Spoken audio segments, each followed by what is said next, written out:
I'm Jonathan Gawtrey. I'm a chemical engineer. I work in hair R&D here in L'Oréal, where I focus on the development of styling products. My role here at L'Oréal is a mixture of creativity and chemistry. Styling products is a very, very rich range. We have an enormous amount of different textures and different technologies. An important example is hairsprays.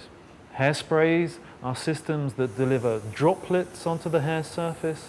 Those droplets contain hair fixatives, which are polymers that form films. So essentially what you're doing is creating hundreds of very, very small spot welds on the hair surface. If you're working with a gel, then you're using a water-soluble, an aqueous-soluble polymer that goes into the formula that is then deposited onto the hair surface.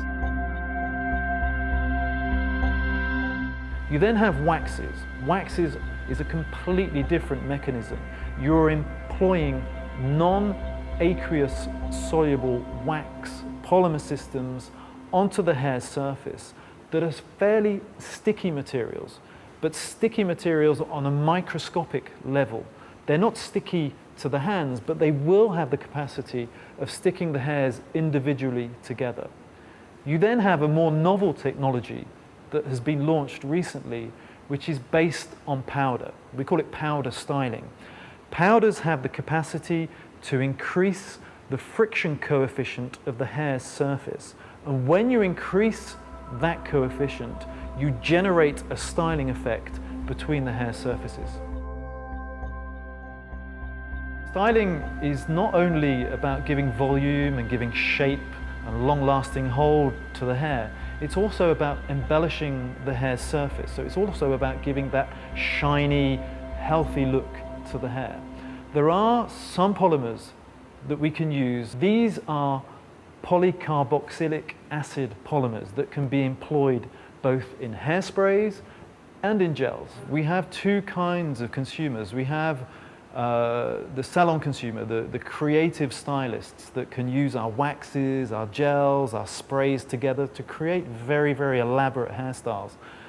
Our consumers that are using their products at home need to be helped in order to create the hairstyle that they're looking for. Maybe they're looking in a magazine and they're seeing a very, very elaborate hairstyle that they'd like to create at home. Well, in that case, we have to provide products that are easy to use and will give the desired effect. If you look at the styling products globally, you're working on hair that is completely different based on where you are in the world. The diameter of the hair can range from 60 to 120 microns, and that has an impact on the way in which you're styling the hair. Recently, one example of a new material that we found is PowerSoft. PowerSoft combines both styling properties and cosmetic properties. This polymer was employed in gels, it's been employed in mousses. It has the capacity of forming a very, very fine film on the hair surface. This fine film will give you just enough rigidness, just enough stiffness to give shape to the hair and to give resistance to that shape. But because of the fineness of the film, we're searching for new styling materials. That's our mission. So today, the challenge is to offer long-lasting hold to our consumers, but not just long-lasting hold, but hold that will give an agreeable feel, an agreeable touch to the hair surface.